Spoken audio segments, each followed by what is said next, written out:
Hello and welcome to another Cliff Reviews Art House. This time I'm reviewing the film Phantom Parrot, directed by Kate Stonehill.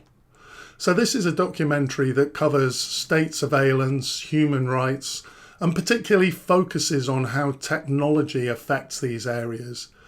It focuses on Mohammed Rabbani, who's a human rights activist that was stopped at the UK border under Schedule 7 of the Terrorism Act. Now, Schedule 7 of the UK's Terrorism Act 2000 gives UK authorities the power to stop, question and detain individuals at border crossings without suspicion of involvement in terrorism.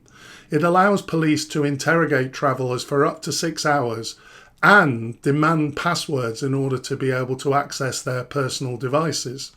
Refusal to comply with this on the passwords can lead to arrest and prosecution. Now, Schedule 7 was designed to combat terrorism, but this documentary is highlighting concerns around its broad scope and potential misuse against activists, journalists and minority communities. In the documentary, the activist that it focuses on refuses to provide the passwords to his device. He was concerned about sensitive data regarding torture survivors, but his refusal resulted in him being imprisoned. And the documentary uses this incident to explore broader issues of privacy, government overreach, and the implication of mass surveillance technologies. I found this a really important subject matter. It's one of those documentaries that absolutely needs to get out there. I'd heard of Schedule 7, but I really wasn't fully aware of the alarming issues raised in this film. However, as a documentary, I think the film did contain flaws. I thought it was technically really well made, the music, the images, the tension, but there just wasn't enough content for 1 hour and 25 minutes. This could easily have been a 20-minute segment of a news programme. I found that it got a little bit repetitive at times, and there's a lot of fillers in this. Endless scenes of London with cameras and creepy music, just pure fillers. In terms of the substance, it was just a little bit too anecdotal, I think. It only really focused on 2 people, only 2 stories. Why was the documentary limited to these 2 people?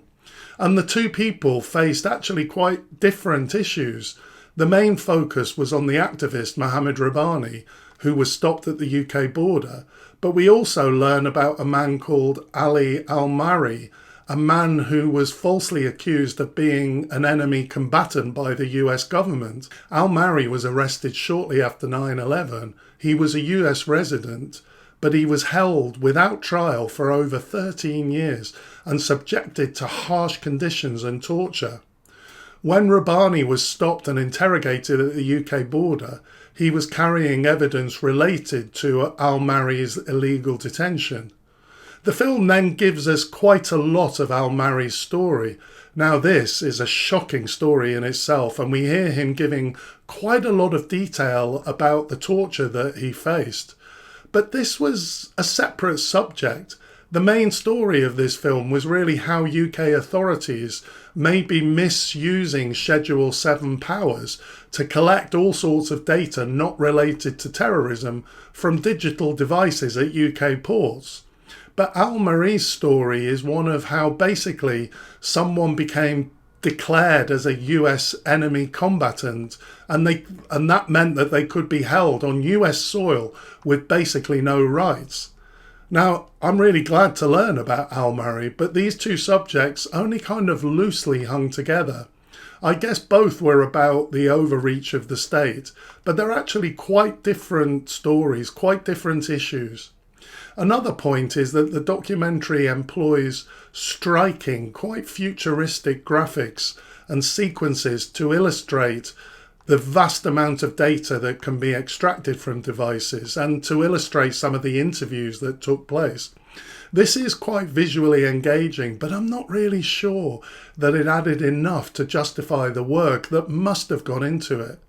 This is a documentary where the subject matter is so important, the most important thing. And my own view is that it would have been better to have more subject matter than spending a lot of time on fancy graphics. There is one other aspect to this documentary which is interesting in addition to the stories of these two men. We keep getting flashbacks to a conference that's taking place by kind of security officials talking about how positive it is to have access to all this digital data, and how officials and authorities should be thinking about how to access this data.